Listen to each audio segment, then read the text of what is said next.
Trends in mobility చూద్దాం. Technology advancement అయినా కొద్దీ కన్జ్యూమర్ బిహేవియర్ వాడుతుంటారు. అప్పట్లో బ్లూబెర్రీ అయింది, తర్వాత ఐఫోన్ అప్పుడు ఏదో సంథింగ్ 4, 1, 5, 6 వచ్చింది. తర్వాత ఇప్పుడు కూడా ఐఫోన్ 6 వాడుతున్నారా? వాడతలేరు. ఎందుకు? టెక్నాలజీ పెరిగినా కొద్ది అప్పుడు 3G 4G ఉండే, ఇప్పుడు కూడా మనం 3G 4G వాడతామా? వాడం. సో అట్లా టెక్నాలజీ అడ్వాన్స్మెంట్ అయినా కొద్ది కన్జ్యూమర్ బిహేవియర్ కూడా మారుతూ ఉంటుంది. వాడు కూడా కొత్తవి కావాలి. సో ఇట్లాంటి ఇన్నోవేషన్ చేస్తారు బిజినెస్ మోడల్స్ చేసి, దానివల్ల create various innovations in the instrument. So technology ఇప్పుడు 5G వచ్చిందంటే, అడ్వాన్స్ అయిందంటే, దానికి సపోర్ట్ అయితే మొబైల్ కూడా చేయాలి కదా. 5G supporting mobile. సో అట్లా టెక్నాలజీ అడ్వాన్స్ కరస్పాండింగ్ ఇన్నోవేషన్స్ కూడా చేయాలి. So year some trends in mobile. So అలా technology advancement changing the customer behaviour అయింది, చేంజ్ అయింది. అట్లా అడ్వాన్స్మెంట్ అనుకోండి. అట్లాంటప్పుడు కొత్త బిజినెస్ మోడల్స్ కూడా క్రియేట్ అయినాయి ఆ టెక్నాలజీ అడ్వాన్స్మెంట్ మ్యాచ్ చేయడానికి. ఇక కొన్ని అట్లాంటి టెక్నాలజీ అడ్వాన్స్మెంట్ ఏంటో చూద్దాం.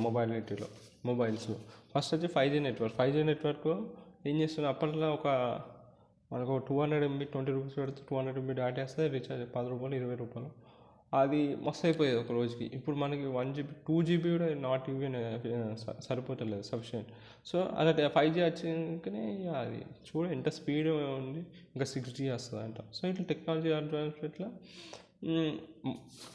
ట్రెండ్స్ అంటే ఏమి అడ్వాన్స్మెంట్ అయినాయి మరి అనేసి అర్థం అనమాట. ట్రెండ్స్ మొబైల్ పరంగా ఏమేమి అడ్వాన్స్మెంట్ వచ్చినాయంటే 5G టెక్నాలజీ వచ్చింది, హై స్పీడ్ కనెక్టివిటీ అయింది. తర్వాత ఇంటర్నెట్ ఆఫ్ థింగ్స్ అంటే ఇప్పుడు చూడండి, ఇప్పుడు ఐఓటీ స్మార్ట్ సిస్టమ్స్ అంటే ఏసీని నీ ఫోన్ నుంచే ఆఫ్ ఆన్ చేసుకోవచ్చు, నీ ఆఫీస్లో ఉన్నా కూడా. అప్పట్లో అయితే రిమోట్ ఉంటేనే కానీ అది పనిచేయదు ఏసీ గట్లా. సో ఇది ఏమైపోయింది? The number of IoTs is rapidly increasing with the smart homes. Smart homes ఇంట్లో ఉన్న ప్రతి డివైస్, వాషింగ్ మిషన్ కాడ నుంచి ఫ్రిడ్జ్, ఏసీ అన్నీ నీ ఫోన్ నుంచే, నువ్వు స్మార్ట్ ఫోన్ నుంచి ఆపరేట్ చేసుకోవచ్చు. ఇంకా వేరియబుల్ టెక్నాలజీస్ ఐఓటీ వల్ల, ఇంకా augmented reality and virtual reality తెలుసు కదా, ఇంట్లో మనం పెట్టుకుంటాం చెవులో, ఐస్ పైన ఇట్లా బాక్స్ లెక్క ఉంటుంది. ఇప్పుడు అది తెలిసింది కదా, యాపిల్ ఒకటి తెచ్చిన VR బాక్స్ అట్లాంటిది అనమాట. సో ఇవి ఏమైపోతున్నాయి? గేమింగ్లో కానీ, ఎడ్యుకేషన్లో కానీ. గేమింగ్ ఇంకా బాగుంటుంది వర్చువల్ రియాలిటీ వాడుకోవడానికి. ఎడ్యుకేషన్లో కానీ, ట్రైనింగ్లో కానీ, రియాలిటీ కానీ ఏమంటుంది? ఇమ్మెన్స్ కానీ ఇంటెన్సివ్ ఎక్స్పీరియన్స్ వస్తుంది. ఇప్పుడు ఆ వర్చువల్ రియాలిటీ చాలా బాగుంటుంది అనమాట. దీనివల్ల ఇంకా వాటికి ఇంకా మంచి ఎక్స్పీరియన్స్ వస్తుంది. ఇంకా మొబైల్ పేమెంట్స్ కానీ డిజిటల్. అప్పట్లో బ్యాంక్ పే % డిపాజిట్ అయినా, ఇప్పుడు మొబైల్లోనే అంటుంది మొబైల్ బ్యాంకింగ్. దీనివల్ల ఇంకా డిజిటల్ వ్యాలెట్స్ ఉన్నాయి గూగుల్ పే, ఫోన్పే వల్ల. సో ఏమవుతుంది? పేమెంట్ అనేది చాలా సింపుల్గా అయిపోయింది. ఇంకా సెక్యూర్గా ఉంటుంది, ఫాస్ట్గా ఉంటుంది. ఇంకా కనెక్టివిటీ మెథడ్స్ కూడా సింపుల్గా అయిపోయింది అట్లా అనమాట. ఇంకోటి ఫోల్డబుల్ ఫ్లెక్సిబుల్ డిస్ప్లేస్. ఇవి ఏమేమి ట్రెండ్స్ అనమాట. ఈ మొబైలిటీలో వచ్చిన ట్రెండ్స్ ఏంటి, అడ్వాన్స్మెంట్స్ ఏంటి గివ్ అనేది చెప్పచ్చు.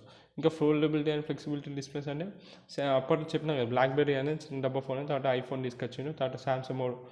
ఇప్పుడు ఫోల్డ్ తీసుకొస్తే ఫోల్డ్ అంటే ఇట్లా, మళ్ళీ ఫ్లిప్ రెండు వచ్చా. సో వాడికి ట్యాబ్ లాంటివి కావాలంటే ఫోల్డ్ కొనుక్కుంటాడు, సింపుల్గా స్టైల్ కావాలంటే ఫ్లిప్ వాడతాడు. ఇప్పుడు రజనీకాంత్ ఆ సినిమాలో వాడుతుంటాడు, మొన్న వచ్చిన సినిమాలో, కొత్త లేటెస్ట్ సినిమా. అట్లా దీనివల్ల ఏమైపోతుంది? లాస్ట్ స్క్రీన్స్ వస్తున్నాయి వాడికి. ఇంకా this gadgets offering last screen in compact of forms combining the futures of smart phones. చెప్పినా కదా, ఇప్పుడు సామ్సంగ్ ఫోల్డ్ ఉంటుంది, ఫోల్డ్ 6 నడుస్తున్నాం ఇప్పుడు. ఫోన్లు ఇప్పుడు ఆ ట్యాబ్లెట్ లెక్క పనిచేస్తుంది, వాడికి ఇట్లా ఫోన్లకు కూడా పనిచేస్తుంది. దీనివల్ల ఏమవుతుందో వాడికి యూజ్ ప్రకారంగా వాడు వాడుకుంటాడు స్మార్ట్ ఫోన్ అండ్ ట్యాబ్లెట్స్. ఇట్లా ఫోల్డబుల్ ఫ్లెక్సిబుల్ డిస్ప్లేస్ వల్ల ఇది ఒక అడ్వాన్స్మెంట్ వచ్చింది ట్రెండ్స్ ఇన్ మొబైలిటీ. ఓకే.